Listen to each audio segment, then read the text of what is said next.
I'll never forget when I was in high school and my grandfather died. And my daddy worked for my grandfather. And out of a lot of things that I can't go into detail on, I'm not going to talk about, my mom and dad basically had to jump ship and move across the state line to start a new business and a new life with me just at the beginning of my sophomore year. And up to that point, my dream was to move out of state, to go to a school, university, maybe like Full Sail or somewhere up in Nashville.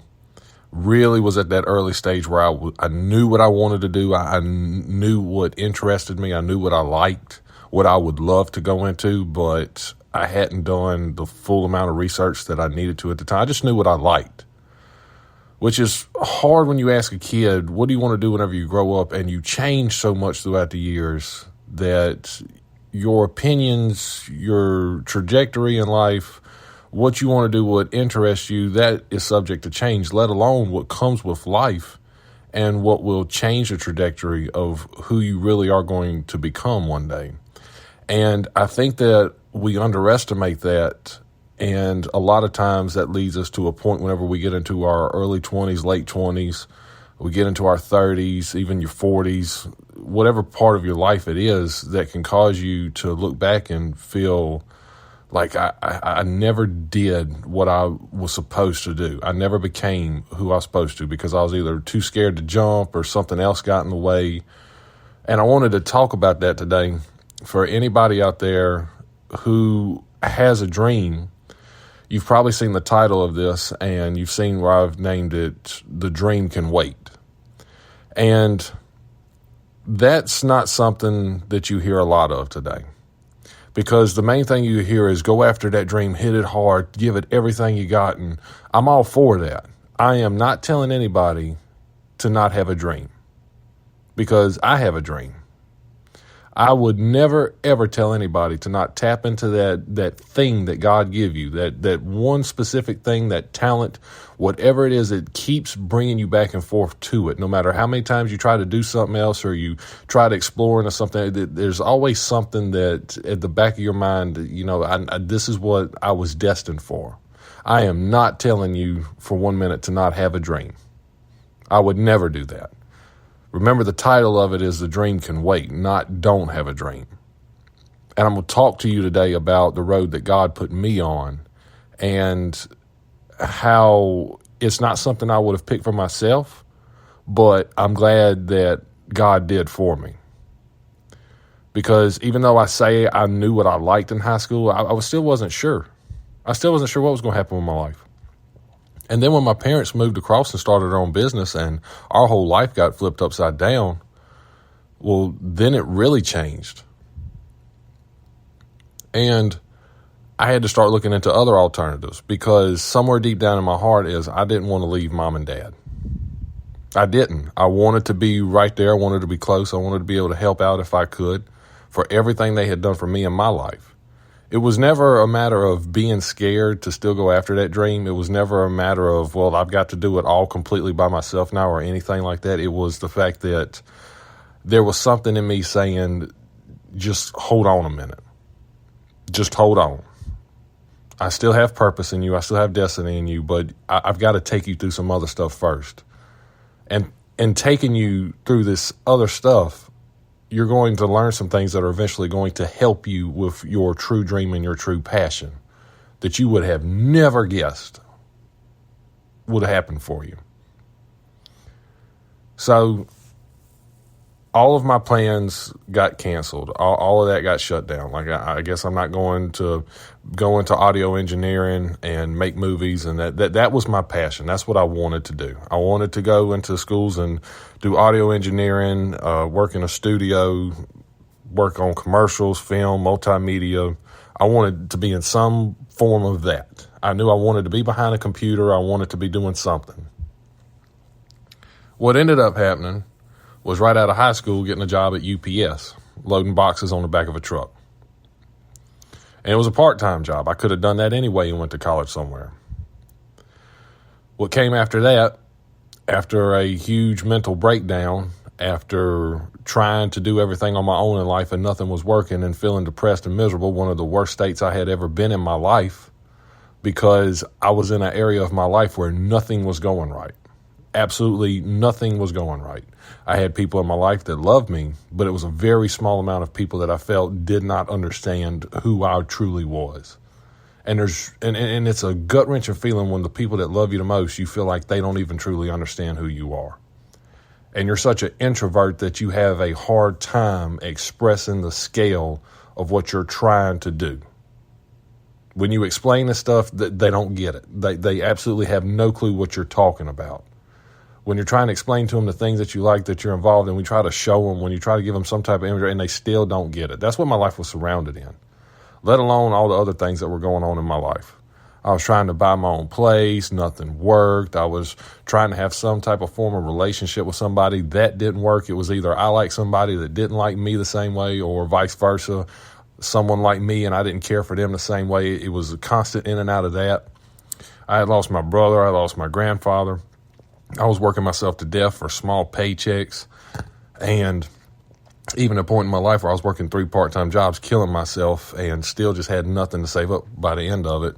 On top of my aunt dying with breast cancer, who I love dearly and missed a lot and still do to this day. And I held a lot of resentment towards God. I'm going to go ahead and tell you right now that you listening to this podcast, I hope that everybody gets something out of it. But I understand not everybody's going to come from the same background I do as far as my belief and faith in God. And I don't hold nothing against you for that. As long as you don't hold nothing against me for that's what I believe, that's where my faith stands, I will confess that till the day that I die. That is the absolute backbone to any story that I give, is my faith and my trust in God. If you don't have that, then it's probably going to be hard for you to wrap your mind around what I'm fixing to tell you. Because you have to have that. You have to have, at the end of the day, regardless what season you're in your life, how good things are or how bad things are, you still hold your head up high and say, I trust God. Having your feet knocked out from underneath you and still looking up saying, I trust you. I don't know where you're taking me. This ain't at all what I thought I was going to be. This ain't what I thought I needed in my life, but I trust you. And that's what I did. I finally hit my knees one day in this dark, cold, dusty room. I've told this story before, and I came to God. I was miserable. I was upset. I felt like I had hit my rock bottom in life. My rock bottom is probably different than it is. It's different than everybody else's rock bottom. But I hit mine, and that's when I came to God. And since that day, through events that I cannot explain to you, everything changed for the better. Have I still had my moments? Yes. Have I still had to go to work? Yes. Have I still had to put forth my effort? Have I still had to hold and retain that faith? Yes. Have I been perfect ever since then? No. I have messed up. I have done things. I have had to go back and apologize to God. I have had relapses back and forth because I am who I am, but I'm now working on it and trying to do better. And God taught me something along this path. Was that because I didn't come into what I felt was my true potential and what I was destined and purposed for, does not mean that it still cannot happen. Does not mean that the dream is dead. Does not mean that it is so far out of reach that it's unobtainable because of something that was out of my hands in the first place. But since I've trusted God, my perspective on life has changed, and I've been able to hold my head up high, like I said, and enjoy the journey more than I would have before. I have been grateful for everything that I have gone through in life. All the little jobs I had, all the people that I've met, all the experiences, the connections I've made with people that have helped me along the way. It's things that I wouldn't have done myself. It's not a path that I would have chose. And I truly believe that this path, what I've gone through, what I've been through, what I've worked on, what I've been able to write down in the story that I'm writing into what I hope is one day a film, I couldn't have done that. I couldn't have written this stuff. I couldn't have imagined and been able to put this towards a storyboard for people to see one day. Because I am working on a film. I'm by myself. I don't have a studio. I don't have a crew. I don't have any of that kind of thing. And I don't know how it's going to get to that point. That's where I'm at in my life right now. I'm working somewhere I did not think I would ever work, but I'm happy and I'm grateful to be where I'm at. I have more in my life than most people do. But I'm at this point in my life now where I don't know how I'm going to connect the dots to get to the finish line. And I feel like a lot of you out there are like that. What is the connection here? How am I getting to the end? I know the end result that I want, but where I'm at right now in that place, I don't see how this is going to happen. I'm right there with you. The whole purpose of me writing this story, the whole purpose of me talking about making a film for people to watch and see, regardless if it's big or if it's small, whatever, is not to gloat about myself, because truly, honestly, I don't think there's that much to really gloat about. I think there's stories out there that are far more inspirational than mine. I just have mine to go off of because that's the best story that I know. But I feel like it's a story to remind people that you are somebody. You do have a God-given talent. You do have something. You do have a purpose and a destiny in life. And I don't want you feeling like where you're at now defeats that destiny and purpose. But I want you to hold your head up high and look at God and say, I trust you. If you can truly deep down in your heart look at God and say, I trust you. I don't know why you took me through this. I can't figure it out, don't understand it, but I know one day I know I have to see it one day.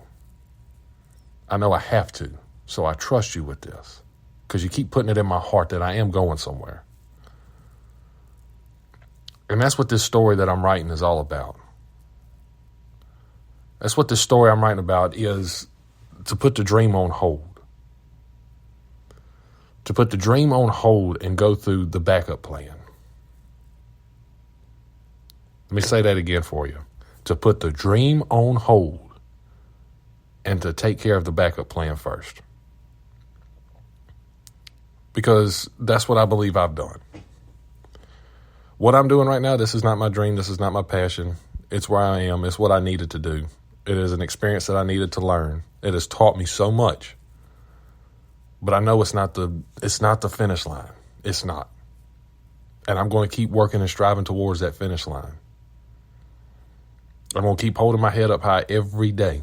If it takes me till I'm in my 80s to reach the finish line, then my 90s, 100s, whatever it is, I will hold my head up high and I will say, God, I trust you every step of the way.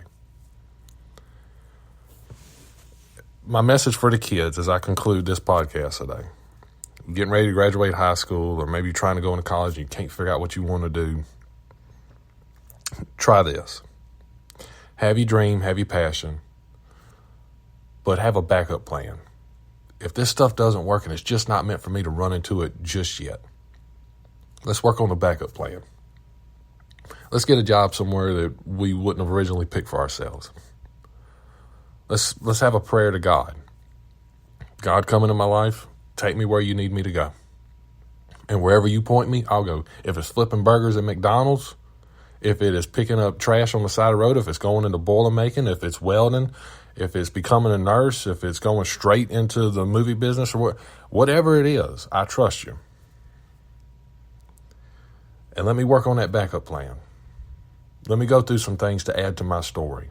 Let me go through some things to add to my experiences. Let me go through some things that can help me in life better understand how our world operates, get a better connection and communication with my fellow human beings that I live on this earth with. And I trust you that you're going to guide me to my true destiny and purpose through that. Have yourself a dream. Go for it. Shoot for it. I am 100% absolutely for that. But at the end of the day, work on the backup plan first. So when you shoot for that dream one day, when you finally get that chance, that opportunity, if it doesn't work, you have a backup plan. You've been established somewhere else. You're already doing something. Go for your dream, but be realistic about it. So I love you guys. I hope you guys have enjoyed today's podcast. And I look forward to speaking with you guys once again. This has been your good friend, Justin. I'm out for now. You guys have a beautiful and blessed Sunday and a wonderful week.